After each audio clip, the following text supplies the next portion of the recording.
Agjërimi është një praktik shpirtërore dhe fizike që sjell përfitimet shumta për organizmin tonë. Përveç aspektit fetar, studimet shkencore tregojnë se agjërimi mund të ndihmojë në përmirësimin e metabolizmit, detoksifikimin e trupit dhe forcimin e imunitetit.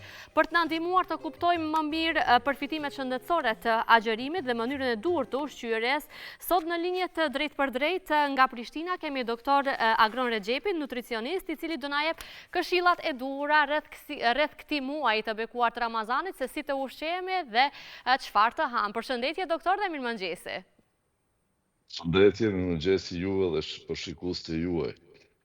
Është shumë kënaqësi që t'ju kemi në këtë linje direkte, edhe pse me pak problematika derisa u lidhëm, por gjithsesi mendoj që në këto minuta që i kemi në dispozicion do i marrim këshillat e vlefshme nga ju që asnjëherë nuk na kanë munguar realisht.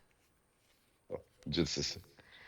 Doktor, agjërimi nuk është vetëm një praktik fetare, ashtu siç e thash, por edhe një proces që ndikon në shëndetin tonë. Cilat janë përfitimet shëndetësore që mund t'i kemi nga agjërimi?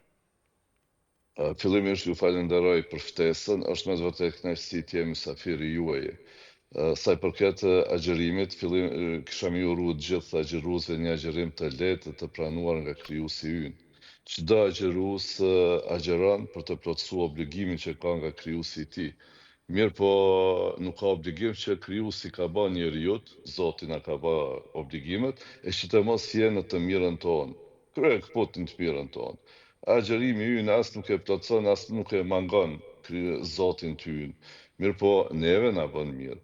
Rëndikimi të agjërimit në shëndetin e njeriu është ditë qysh para epokës sonë. Hipokrati dihet se thotë që çdo njeri e ka brenda në trupin e tij një mjek, i cili duhet të aktivizojë të kryejë punën e tij. E aktivizimi i mjekut bëhet nëse agjërojmë. Nëse nga aspekti mjekësor, nëse nga aspekti fetar është obligim nga Zoti ynë, nga aspekti mjekësor është një lloj diete, një abstenim nga disa apo të gjitha llojet e ushqimeve për një periudhë të caktuar kohore. Agjërimi ynë në Islam në kupton këtë të fundit, abstenim nga gjitha llojet e ushqimeve.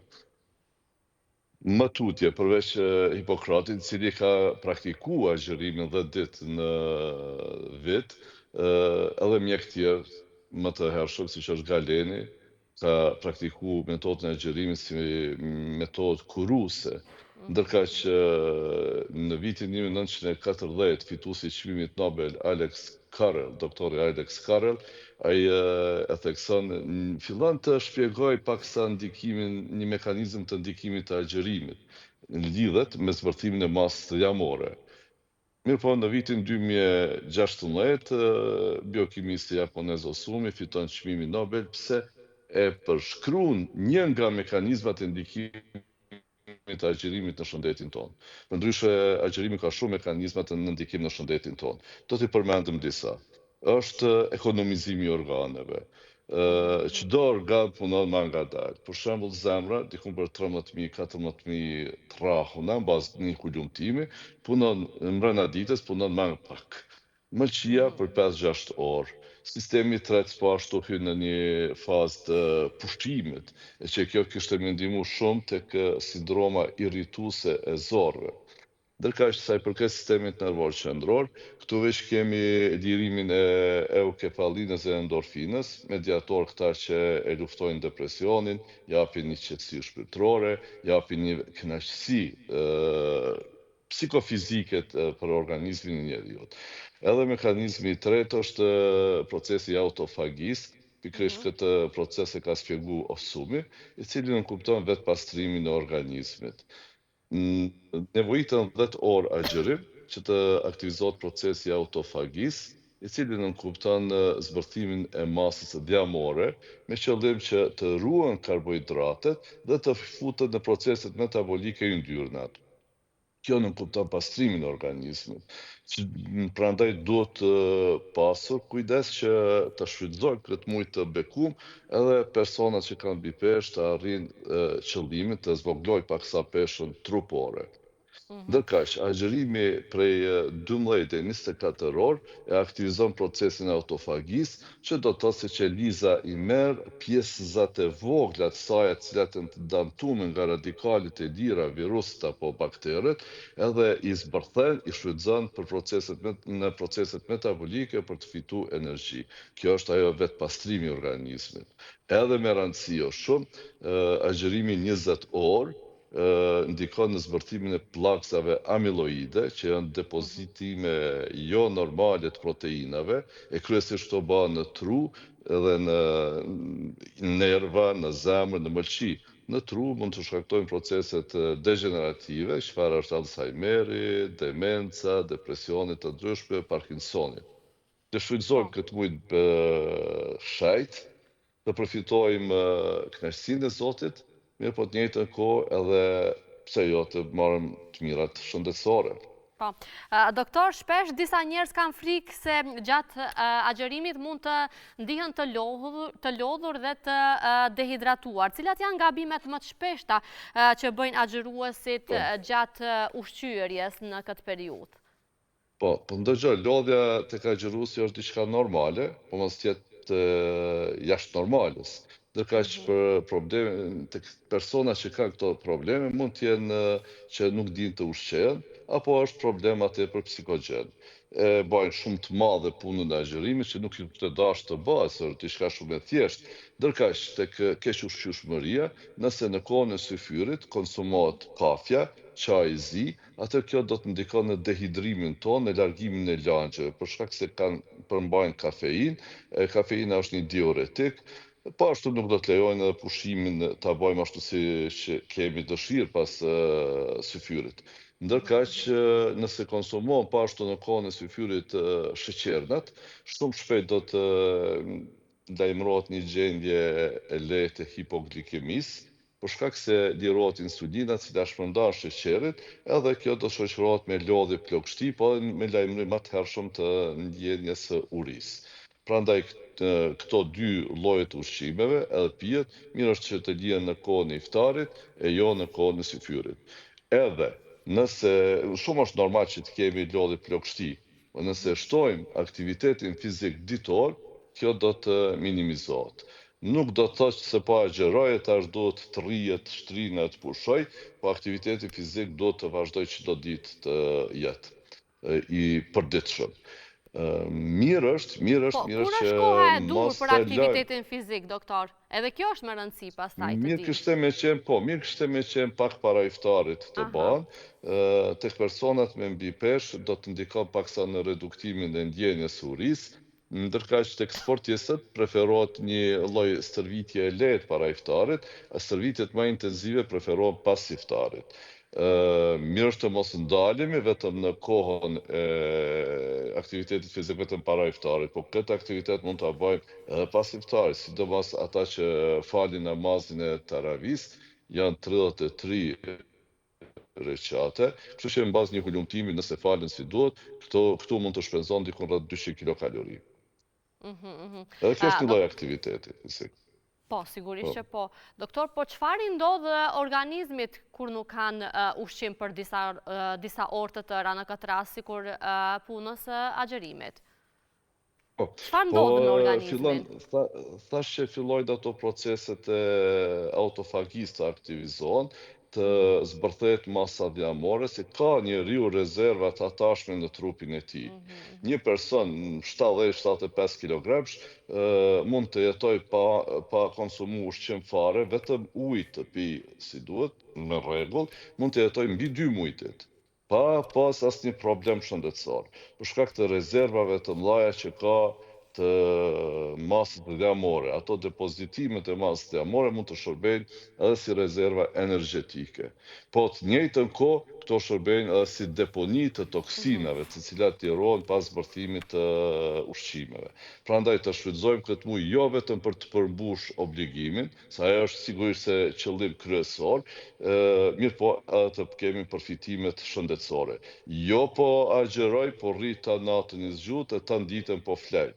Se në këtë mënyrë do të krysh obligimin që e ke, mirë po përfitimet shëndetësore do të jenë minimale.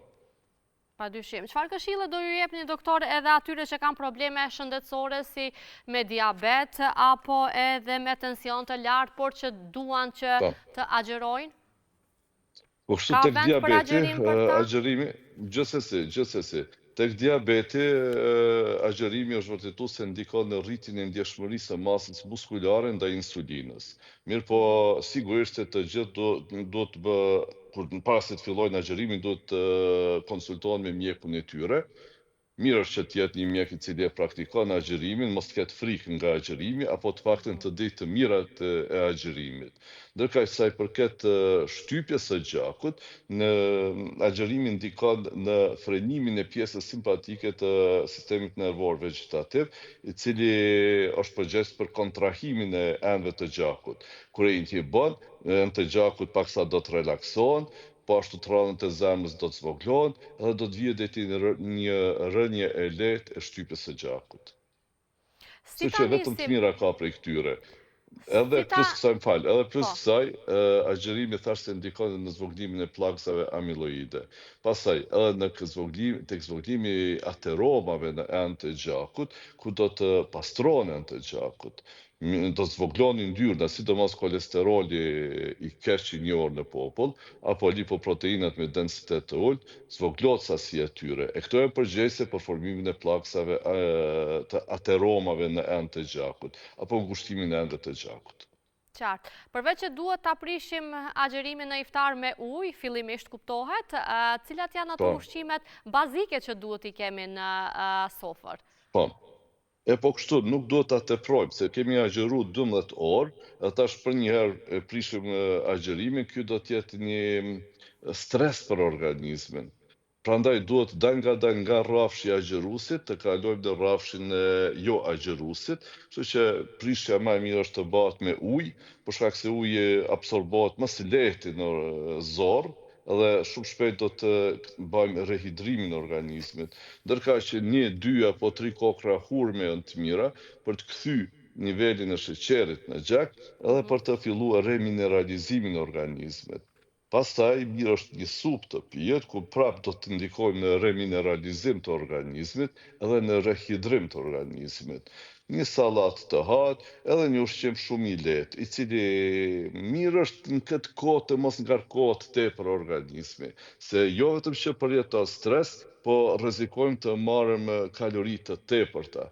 Mirë është të ndahet racionet e ushqimit koha e iftarit, kur prishet, pastaj një darkë e lehtë e tjetë diku pas namazit të taravih që I bjen diku ka ora 8, 8:30 natë aty dikun, edhe syfyri një ushqim shumë I lehtë. Po persona që dëshirojnë të përfitojnë nga aspekti shëndetësor, të hyjnë ato 20 orshin, mirë është që këto 2 racionet e skajshme iftare syfyr të mos jenë të ballakshme, të jenë të mjaftueshme, të mënyrë që të bëhet hidratimi lehtësisht të tretshme, mos t'japin shqetësime në organizmin ton, po as ngopje të tepërt mos na japin. Mjafton ai ushqimi I pas namazit të taravih, ajo darka e lehtë. Në këtë mënyrë ne shumë lehtë do të hyjmë në procesin e autofagisë. Po shumë e rëndësi të mos kufizohemi vetëm në muajin e Ramazanit, po praktikën e agjerimit ta bëjmë shprehi edhe gjatë tërë jetës sonë. Nutricistët, shumica e nutricistëve preferojnë që 2 ditë në javë të agjerohet. Ne muslimanët se e kemi hanë e ajtë, preferenca apo praktikë të profetit tonë. Në këtë mënyrë, nëse praktikojmë gjatë tërë vitit, ne do të mbajmë tërë kohën aktiv procesin e autofagisë apo vetë pastrimit të organizmit. Po, dhe nuk do e kemi më vështirë pastaj gjatë muajit të Ramazanit, sidomos në fillim të muajit të Ramazanit, ditët e para. Po, për ata preferohet, ata që se praktojnë gjatë tërë vitit këtë agjerim, preferohet që disa javë, apo 1 muaj, 2 muaj më herët, të fillojnë këtë lloj agjerimi. 3-4 javë më herët, ata që janë duan gjitë të fort, apo kafegji të fort, mirë është që t'i rrallojnë këto, apo t'i shmangin në 2 skajet e ditës, mënyrë që gjatë kohës Ramazanit ta kenë ma lehtë, mos t'kenë kokëdhimbje, mos t'kenë stres, janë para iftarit, mos ma prishni qefin, se agjerusi do t'jetë shumë I qetë, do t'jetë shumë I relaksuar, edhe t'jetë shembull për tjerët. Se si e arrijet ajo harmonia mes komponentës shpirtërore edhe trupore. E kur këto janë në rregull, atëherë do të jemi edhe me faktorin social në rregull. Po, doktor, me qënë se e kemi te kaluar minutazhin, mua më vjen keq që këtu duhet ta ndërprejmë këtë bisedë, unë do doja që dëgjoj edhe shumë këshilla tjera nga ju, sepse vërtet janë mëset e nevojshme edhe për mua dhe për gjithë shikuesit që na ndjekin tani, por me shpresë që do kemi edhe ndonjë lidhje tjetër ka fundi ndoshta i Ramazanit, ose edhe pasi ta mbarojmë, sepse duhet këshilla edhe se si të ushqemi pas kësaj rutine të Ramazanit. Po, unë të falemderoj jashtëzakonisht shumë që bëre pjesë në këtë mëngjes dhe që ndaje kohë nga agenda yte e ngjeshur. Gjithashtu falemderoj shumë për ftesën, shpresoj se për këta pak minuta dham informata të dobishme, përndryshe gjithmonë jam i gatshëm të kontribuoj nëse mendoni se mund të ndihmoj në emisionet e juaja edhe të japë informatat e duhura. Jeni zëri i nevojshëm. E them kështu hapur publikisht. Shumë faleminderit. Ishte shumë kënaqësi.